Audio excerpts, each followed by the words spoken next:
वालेकुम, कैसे हैं आप सब? यकीन है आप सब ठीक होंगे। ईद को गुज़रे हुए 3 दिन तो गुज़र चुके हैं, ईद गुज़र चुकी है, लेकिन इसके बावजूद आज मुझे मौका मिला है आप सबसे बातचीत करने का, आपके सामने आने का।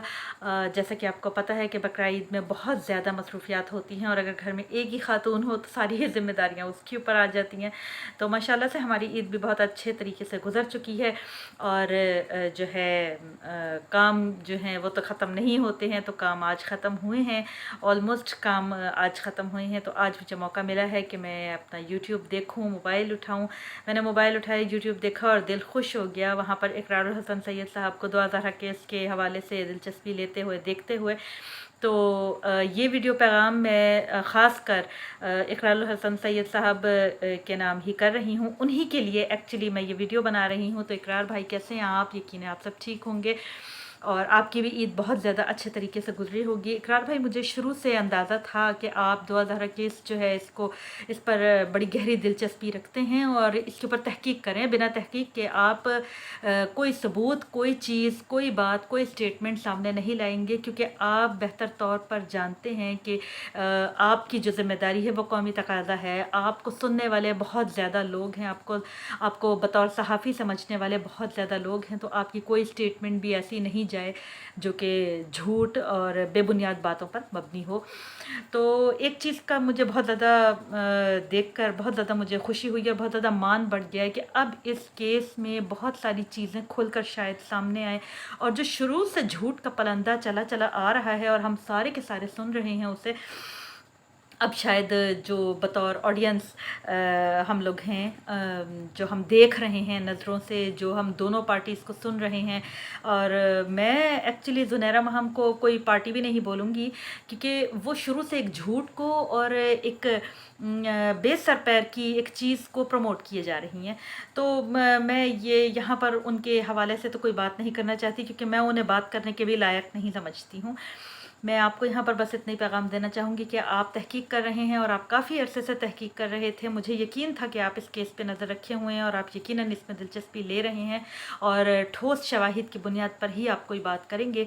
तो मुझे बहुत अच्छा लगा, मैं दिल से बहुत ज़्यादा खुश हूँ कि अब आपने पाकिस्तान की बेटियों के मुस्तकबिल को संवारने का जो अज़्म और जो बेड़ा उठाया है वो यकीनन अपनी कामयाबी की तरफ गामज़न है और यकीनन आप कामयाबी से हमकिनार होंगे। हम सब की, पाकिस्तान की तमाम माँओं बेटियों की दुआएं आपके साथ हैं। अल्लाह आपको खुश रखे, आबाद रखे। और सबसे ज़्यादा जो मैं आपको पैगाम देना चाहूँगी वो ये कि जो है दुआ ज़हरा से जब आपकी मुलाकात हो तो उसे ये ज़रूर समझाइएगा कि माँ बाप की इज़्ज़त जो है वो बहुत ज़रूरी होती है। माँ बाप ने अगर उसके हाथ से टैब लिए तो वो टैब उन्होंने ही उसके हाथ में दिए थे। दैट्स मीन कि वो उससे बहुत ज़्यादा प्यार करते थे और अब भी करते हैं। उन्हें बिल्कुल फ़िक्र नहीं है कि उनकी बेटी किस हाल में वहाँ पर रही है, किस हाल में नहीं रही है। उन्हें सिर्फ अपनी बेटी चाहिए और वैसे ही चाहिए जैसी वो उनके पास रहती थी। उन्हें सिर्फ अपनी बेटी से मतलब है, उन्हें कोई मतलब नहीं है कि उनकी बेटी की इज़्ज़त के ऊपर बात आई हुई है, उनकी बेटी किन हालात से होकर उनके पास आएगी और वो उसे एक्सेप्ट करेंगे या नहीं करेंगे। उन्हें किसी भी चीज़ से कोई मतलब नहीं है, उन्हें सिर्फ अपनी बेटी की जान से मतलब है, उन्हें अपनी बेटी से मोहब्बत है। तो दुआ ज़हरा को क्यों आखिर अपने माँ बाप से इतनी ज़्यादा नफ़रत करवाई जा रही है? और कितना भी करवा ली जाए, वो बच्ची 15 साल के करीब करीब भी अगर अदालत की तरफ से जैसा कि हम सब ने देखा है कि जो है उसकी उम्र डिक्लेयर हुई है, तो वो इतनी छोटी बच्ची भी नहीं है कि वो अपने माँ बाप के ख़िलाफ़ इतना ज़्यादा सुने और इतना ज़्यादा बोले। तो यकीनन दाल में कुछ काला है, लेकिन उसको ये बात ज़रूर कहिएगा, मेरा पैगाम भी पहुँचाइएगा उस तक कि माँ बाप जो हैं वो बहुत अनमोल होते हैं। इकरार भाई, मैं आपसे यहाँ पर एक छोटी सी बात शेयर करना चाहूँगी कि कुछ अर्सा मैंने सहाफ़त में गुजारा और न्यूज़ रिपोर्टर रही, और उस दौरान में मैंने एक चीज़ नोट की कि मेरी वालदा सारा दिन टीवी के ऊपर नज़र जमा के बैठी रहती थी कि वो सिर्फ मुझे देख लें, और मैं अपने काम में इतना ज़्यादा बिज़ी थी कि मैंने उनकी सेहत को, उनकी चीज़ों को बहुत ज़्यादा इग्नोर किया। लेकिन जब मुझे पता चला कि मेरी माँ धीरे धीरे बीमार हो रही हैं, तो मैंने अपने इस पेशे को, सहाफ़त को हमेशा के लिए खैरबाद कह दिया और अपनी माँ के लिए ही अपना आप सौंप दिया। और मेरी माँ को ब्रेन स्ट्रोक हुआ था, 2 साल तकरीबन इंतहाई कर्ब के आलम में वो बेड बाउंड रहीं, बेड पे रहीं, और उनकी सारी केयर मैंने की। मैं आज अल्हम्दुलिल्लाह मैं आज बहुत ज़्यादा मुतमईन हूँ कि मैंने अपनी माँ की खिदमत की है, छोटी मोटी थोड़ी बहुत जितनी भी मैंने की, जितना मुझसे बन पाया मैंने की है।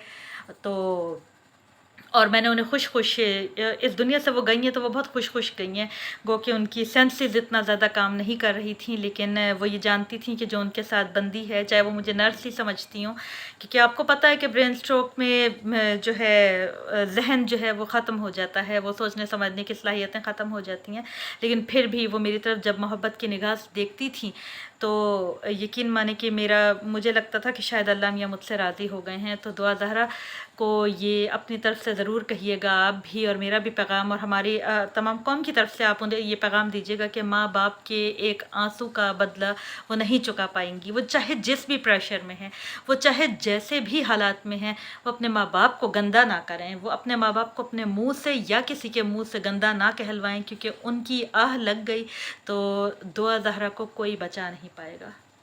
اسی کے ساتھ یہ ویڈیو پیغام مکمل ہوتا ہے، اپنا خیال رکھیے گا اقرار بھائی، اللہ حافظ۔